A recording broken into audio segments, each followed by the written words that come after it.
Hello दोस्तों, welcome to our YouTube channel Coding मंत्राज।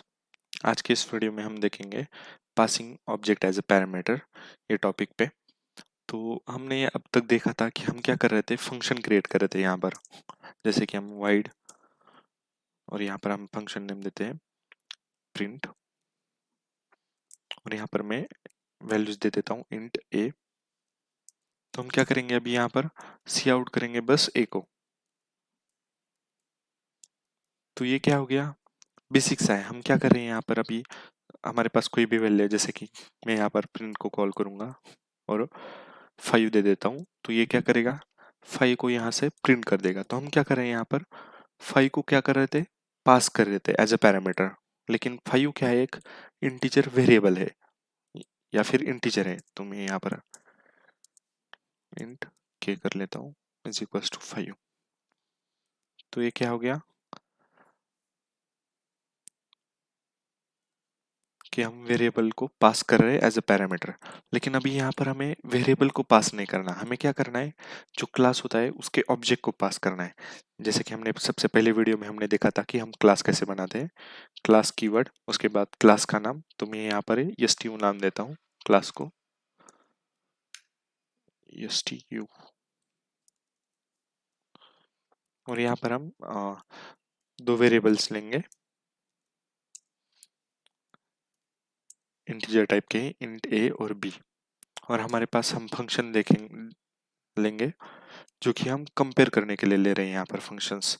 मतलब हमें क्या करना है, जैसे कि हमारे पास मान लेते हैं दो स्टूडेंट है, एक स्टूडेंट है S1 और दूसरा स्टूडेंट है S2। तो हमें क्या करना है, इन दोनों में से किसको सबसे ज्यादा मार्क्स है, मतलब ए सब्जेक्ट में किसको ज्यादा मार्क्स है और बी सब्जेक्ट में किसको ज्यादा मार्क्स है, ये देखना है हमें। तो हम क्या करेंगे, हम क्या करते हैं, S1 के ए के मार्क्स को कंपेयर करेंगे S2 के ए के मार्क्स के साथ। तो उस चीज को करने के लिए हम कैसे करेंगे, ऑब्जेक्ट पास करके, ये देखेंगे हम यहाँ पर। तो मैं यहाँ पर दे देता हूँ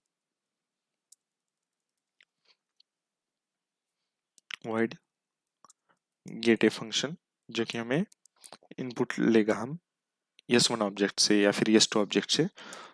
और void आउटपुट करने के लिए हम पुट यूज करेंगे, पुट ए। फिर void गेट बी वैल्यूज को लेने के लिए।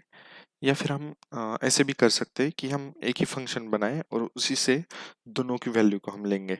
जैसे कि गेट ए से ए में वैल्यू लेंगे और गेट बी से बी की वैल्यू लेंगे।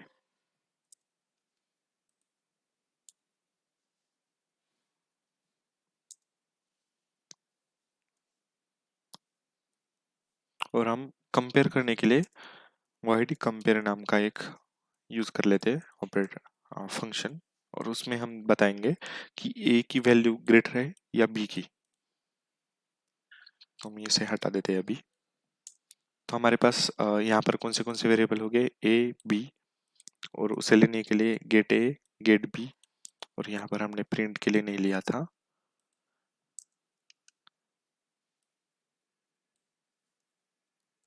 प्रिंट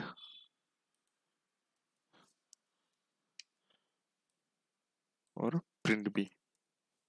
तो हमें क्या करेंगे, यहाँ पर ए और बी की वैल्यू लेंगे और ए और बी की वैल्यू को यहाँ पर प्रिंट करेंगे और इस ऑपरेशन में हम कंपेयर करेंगे उसको।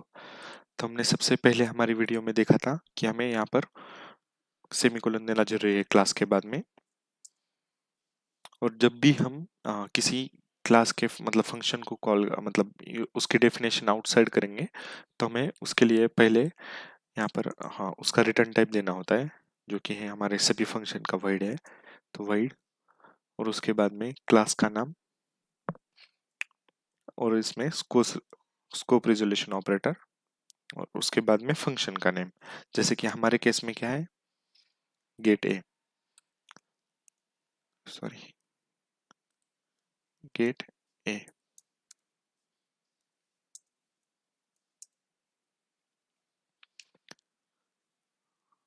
सी आउट एंटर अ वैल्यू।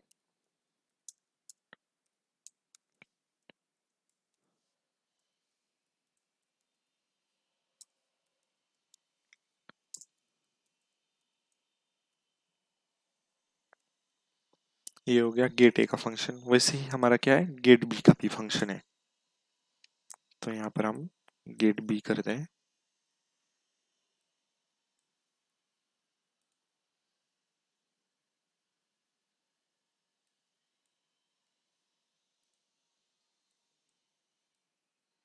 हमने ए और बी की वैल्यूज के लिए अलग अलग फंक्शन बना लिए और उसे प्रिंट करने के लिए हम नीचे बना लेते हैं।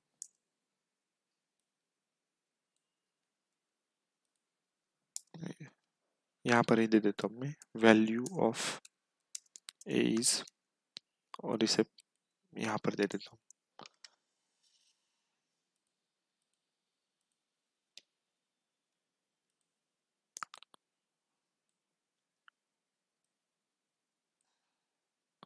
वैल्यू ऑफ बी इज, और यहाँ पर बी।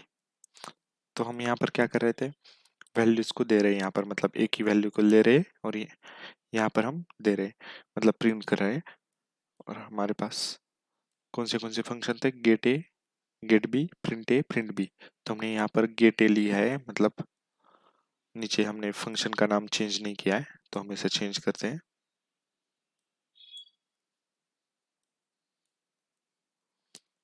और हमारे पास और एक फंक्शन था जो कि कंपेयर कर रहे थे हम इसमें।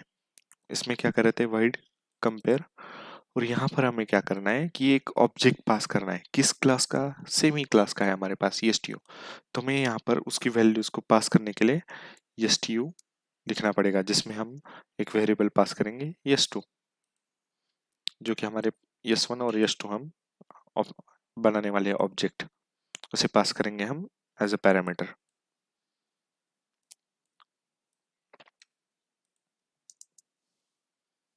वाइड कंपेयर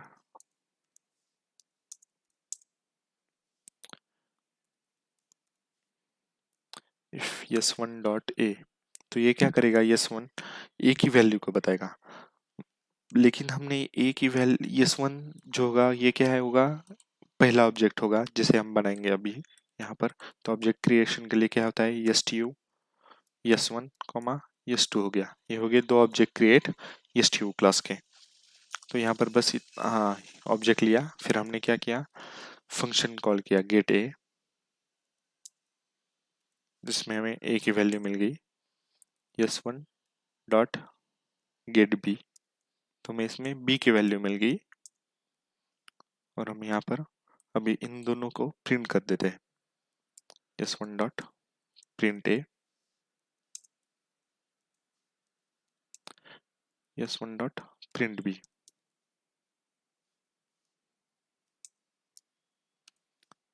यहाँ पर हर एक मतलब ए के लिए लेने के लिए और बी को लेने के लिए अलग अलग फंक्शन लेने की भी जरूरत नहीं, हम इसे एक फंक्शन में भी कर सकते हैं। जैसे कि गेट ए को निकाल के हम क्या कर सकते हैं डायरेक्टली, और प्रिंट ए को निकाल के प्रिंट,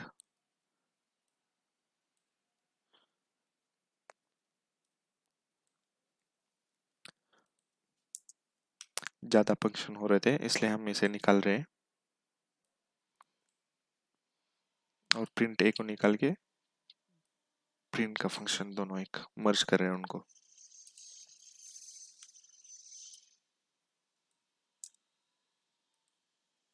तो अब हमारे पास बस तीन ही फंक्शन हो गए, जो कि गेट कर रहा है, पुट प्रिंट कर रहा है, और दूसरा है कंपेयर कर रहा है।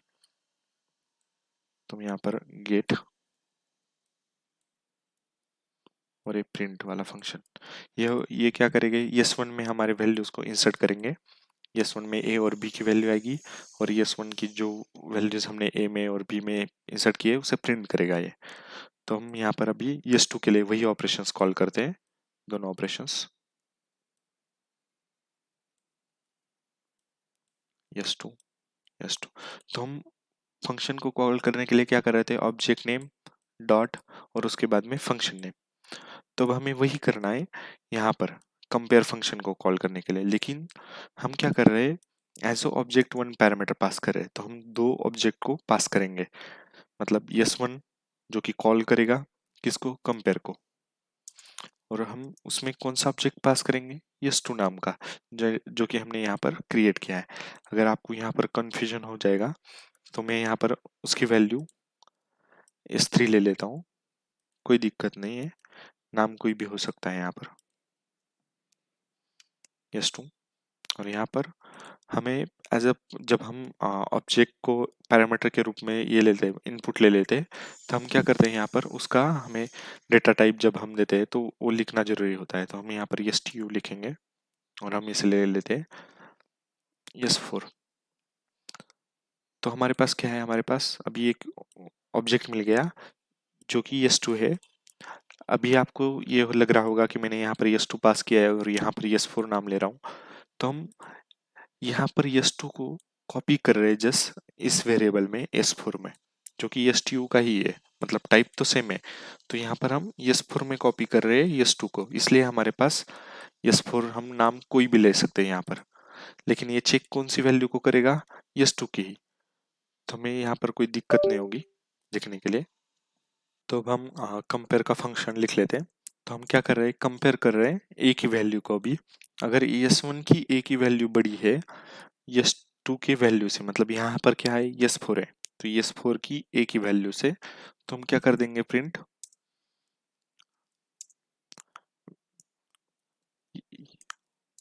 S1's a value is greater than S2, S1's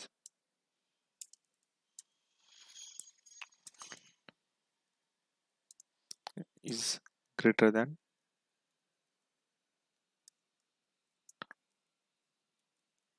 S2। ये किस केस में, मतलब ए की वैल्यू के लिए है ये।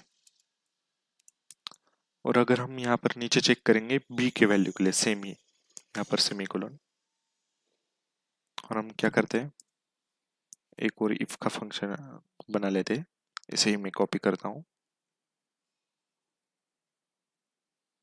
अगर ये S1 की बी की वैल्यू S4 की बी से बड़ी है, तो हम क्या करेंगे,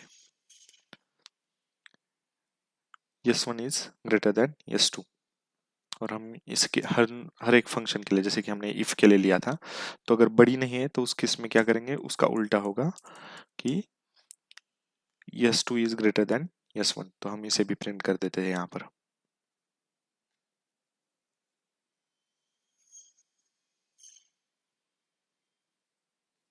S2 is greater than S1। और हम इसे भी नीचे भी कर लेते कॉपी। तो मैंने इसे यहाँ पर कॉपी कर लिया है।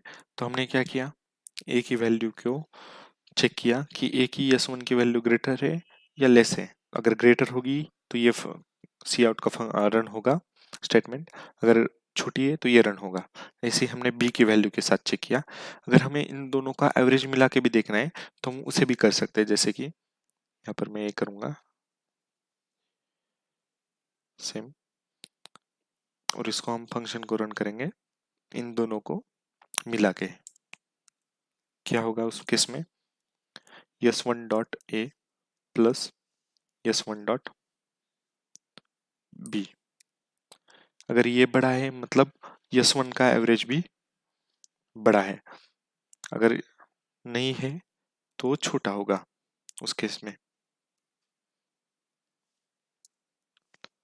S4 डॉट ए, लेकिन ये कैसे होगा, क्योंकि S1 dot A plus S1 dot B divided by 2 होता है। तो ये क्या हो जाएगा, इसका एवरेज हो जाता है।